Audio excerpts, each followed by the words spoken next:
thought after the nice introduction by Peter, he would perhaps give me 5 more minutes or so. I'm now just coming to perhaps share some thoughts with you in terms of skilling people in small businesses. Now, when you're looking at a major organization, skilling becomes part of the agenda. But when it comes to small business, skilling is not necessarily part of the agenda. And there are various reasons for this. The first reason is, of course, the question of time. 2, the question of resources. And then 3, which is most important, small business people are reluctant to train people who are going to compete with them in future. So you've got to keep that in mind. But regardless of that, we've got to tackle that problem head on, because large organizations are no longer absorbing workers, and they are skilling those workers that they have. But the new entrants have got to get into small businesses, and therefore these businesses have got to cultivate a culture of training their employees. Now, our country has been facing a small business crisis. The strategies that we've used since 1995 have not really resulted in the appropriate return on investment. Please understand this, that small business development is the most difficult sector in any economy. The UK has had small business development strategy with each and every government that comes in. So that problem is not a South African problem, it's a global problem, because strategies are not easy to implement, because when you look at a big business, you are looking at a major entity. But when you're looking at a small business, you are looking at an individual. So when you talk about 2 small businesses, you are talking about 2 individuals, even if they are in the same sector. Their approaches to running their businesses are different. So to grow those businesses, you've got to have 2 different strategies, but which country can afford to have resources to train each and every small business person? So that is the challenge that we have. So we have invested heavily in small business development. We've got business development agencies, Seta, at national level, CSIR, you've got provincial agencies, you've even got district agencies. So the government has done whatever it can, but the return on investment is not what it should be. And this is shown by research that is done by the Global Entrepreneurship Monitor, which shows that they've got a measure that is known as Total Entrepreneurial Activity, TEA, which measures the number of adults involved in small business activity at in any 1 year. So for businesses of less than 42 months, the TEA is at 9.1%. These are 2013 numbers. But for businesses of over 42 months, the TEA is 2.9%, which means that we've got a very high fatality rate when it comes to small businesses.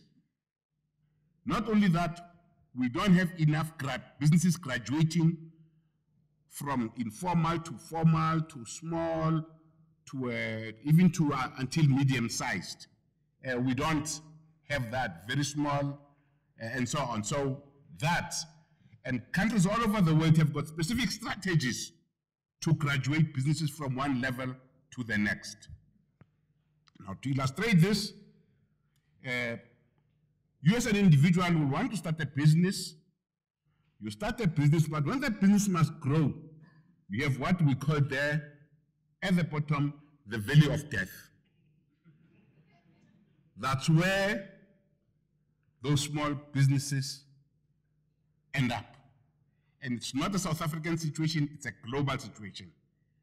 I do research in small business development. This is the pattern throughout the globe. So we must not believe that the only problem with us is that because of our past, we still have blacks concentrated in the informal sector, whilst the formal businesses are still white-owned.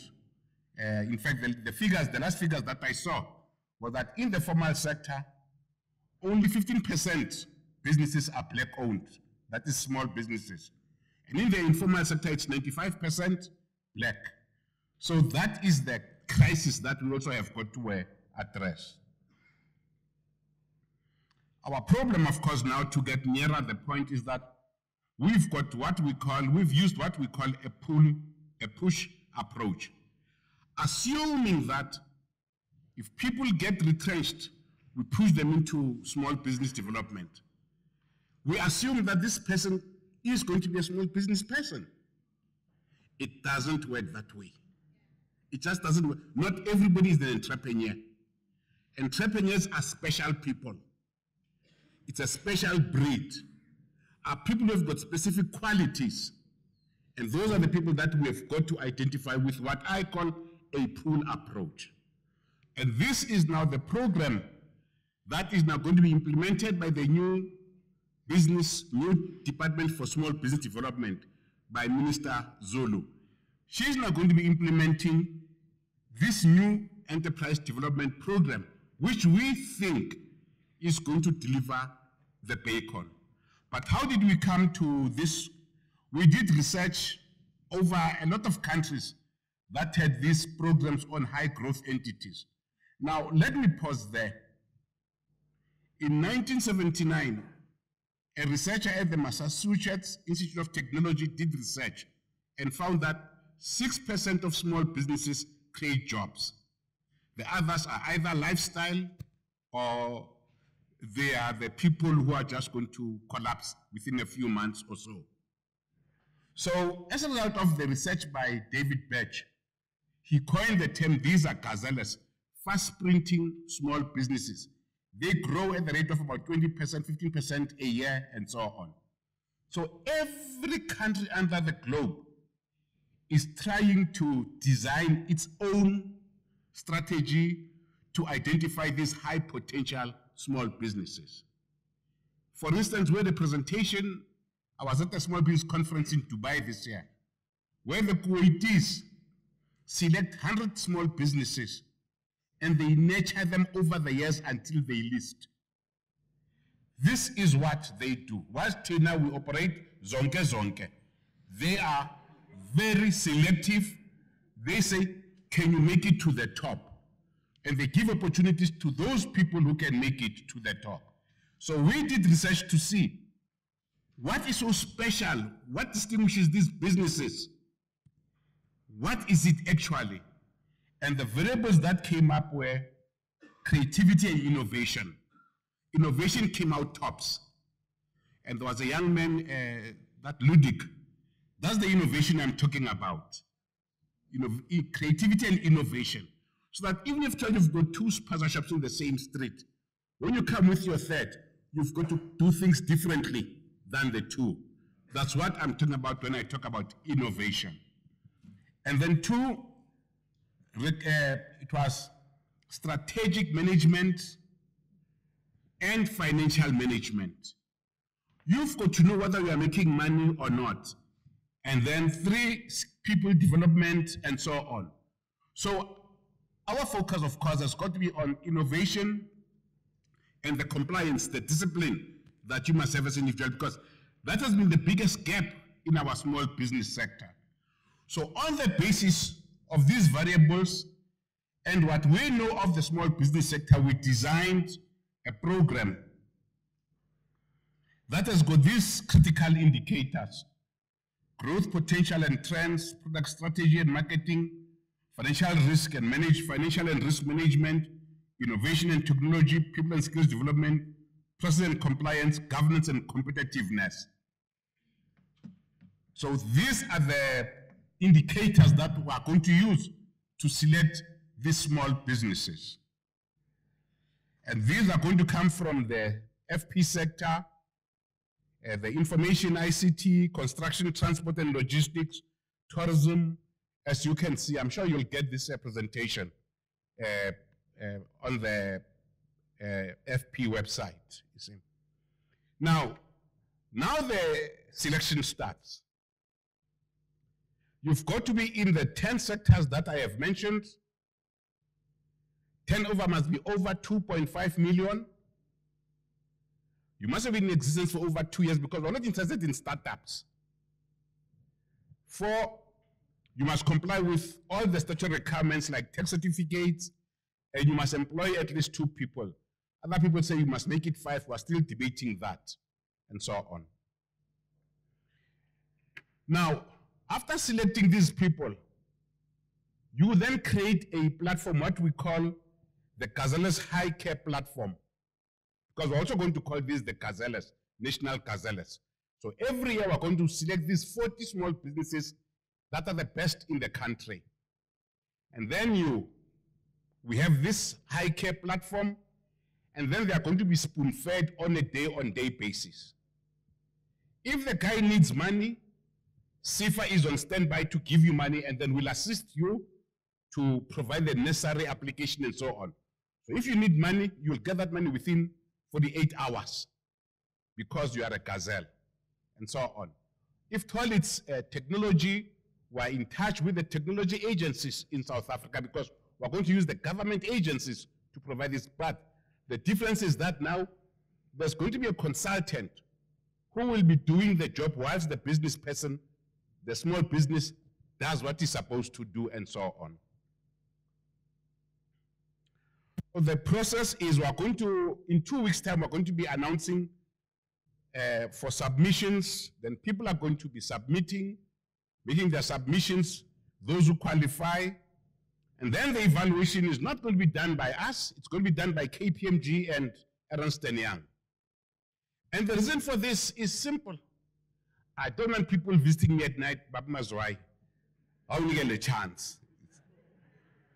You can go and visit Ernst & Young, and I wish you well, you see. Okay, thanks.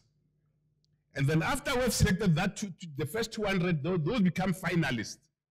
Then we're going to select, with site visits, the final 40. And this final 40 then are going to be the National Gazelles. And these then will be the 2015 Gazelles. Then we're going to have the 2016 Gazelles.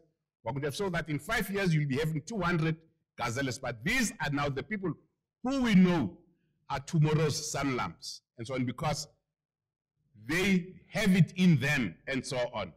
They are not your usual briefcase tenderpreneurs who are in every sector under the sun. So this is the process that we are going to follow. Now,